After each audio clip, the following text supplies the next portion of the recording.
बोलिए श्री सतगुरुदेव भगवान की जय, सच्चे दरबार की जय।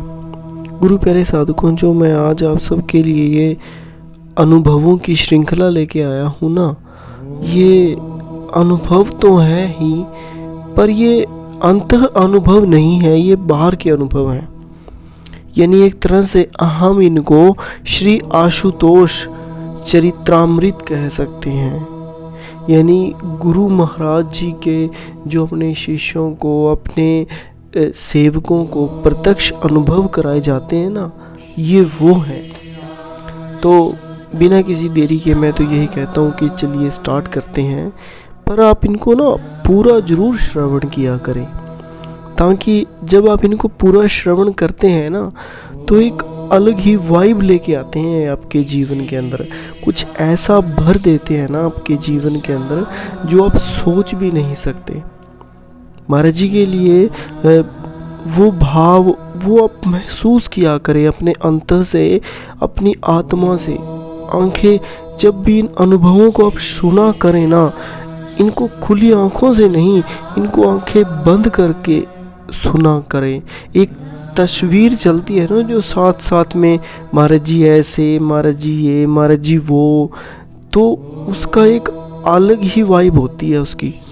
तो इसलिए गुरु प्यारे साधकों, बस आप इनको लगा के ना अनुभवों को आराम से बैठ जाया करें, आराम से, ताकि बस इनको चलने दें अंदर रील इनकी। ये महाराज जी से प्रार्थना करें भी जल्दी जल्दी वो भी आपके दिव्य ऐसे ही अनुभव कराएं आपको भी, तो गुरु महाराज जी बहुत जल्दी आ जाएंगे। कष्टों को तो महाराज जी सबके हर ही देते हैं। अगर कोई शिष्य सच्चे दिल से प्रार्थना करता है, नियमित साधना करते हैं, जीवन में एक रूल हमेशा बनाए रखना, बस साधना मत छोड़ना। गुरु प्यारे साधकों, साधना जरूर करना। किसी भी हालत में साधना ही है जो हमें गुरु तक पहुंचा सकती है, गुरु से जोड़ सकती है। इन चलचित्रों को जो उभार के हमारे मानस पटल पर केंद्रित कर सकती है, हमें महाराज जी के दर्शन करा सकती है। वो जो गाड़ी का नाम है ना जिसका, वो साधना ही है। बस हमें साधना नहीं छोड़नी है। तो चलिए स्टार्ट करते हैं जो आज का जो दिव्य अनुभव है कि आशु बाबा सबके हैं। बात ऐसी है, दिव्य धाम आश्रम की रविवार का दिन था। संगत शेड के नीचे बैठकर साप्ताहिक सत्संग सुन रही थी। सभी की आस थी कि सत्संग समाप्ति के पश्चात महाराज श्री अपने कक्ष के ऊपर वाली छत से अवश्य दर्शन देंगे। लेकिन उधर महाराज जी इस स्थल पर समय से थोड़ा पहले ही आ गए। यहाँ अभी कोई न था, क्योंकि सत्संग समाप्त होने में कुछ घड़ियाँ शेष थी। गुरु महाराज जी घूम घूम कर उस स्थल का मुआवजा करने लगे। फिर एकाएक अपने समीप खड़े एक शिष्य से बोले, जाओ तो सही, जरा वहाँ का चक्कर लगा के आओ जहाँ पर संगत जाकर खड़ी होती है, और सुनो, चप्पल उतार कर जाना। स्वामी भैया आज्ञा पाकर नंगे पांव उस स्थल की ओर चल पड़े, परंतु ज़्यादा देर चल नहीं पाए। उछलते और फुदकने लगे। बड़ी बेसब्री से दौड़ते हुए उन्होंने उस स्थल का चक्कर पूरा किया और फिर लौटकर झट अपनी चप्पलें पहन ली। गुरुदेव ने पूछा, क्या हुआ? भैया बोले, महाराज जी वहाँ तो पाँव जल रहे थे। यह सुनते ही गुरुवर चिंतित स्वर में कह उठे, तो फिर संगत के पाँव नहीं जलेंगे क्या? ऊपर चिलचिलाती धूप, नीचे तपता फर्श, तुम उनके जूते चप्पल भी पहले ही कहीं उतरवा लेते हो, फिर भी मेरी संगत कैसे यहाँ खड़ी होगी? संगत के लिए कोई ठीक सा इंतजाम होना चाहिए। संगत इतनी दूर दराज से आती है। संगत महाराज जी के स्वर में भरपूर आलुकता घुली हुई थी। संगत कहते हुए माने वे संगत के नाम का कीर्तन कर रहे हों। शायद सारे संगत वत्सल्य प्रभु जी का यही सूक्ष्म चिंतन पंडाल में सत्संग सुनती संगत तक पहुंच गया। सभी प्रेमी जन दीवाने भंवरों की तरह तड़पने लगे। 10 चुटकियां भी ना बजे 10 चुटकियां भी ना बजे इतने क्षण भर की देरी से उसी स्थान पर खड़ी हो गई। चिलचिलाती धूप तले तपती जमीन पर नंगे पांव पर प्रवाह किसे थी। हृदय की ठंडकता देने वाला उनका झरना तो उनके सामने था ना। संगत की आंखों में खुशी की नमी और चमचम धाराएं थी। भला भावनाओं के इस सावन भादों से क्या करे गर्मी, क्या करे उनकी नानी।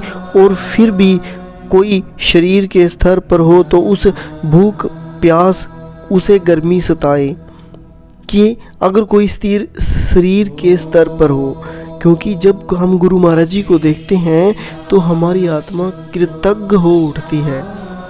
हम शरीर से भी ऊपर उठ जाते हैं। यहाँ संगत तो सर से पांव तक अतक आशुमय थी और आशु संगत में थे। और उधर संगत खूब जम के जयकारे लगा रही थी। उधर गुरुदेव भी रीझकर पूरी शिद्दत से पौना घंटा प्रसाद लुटाते रहे। सच बेचारा सूरज भी चीख कर सोच रहा होगा, या तो मेरा असर नहीं हो रहा या फिर मुझे बेअसर करने वाला कोई और बड़ा असर इन मतवालों पे छा गया।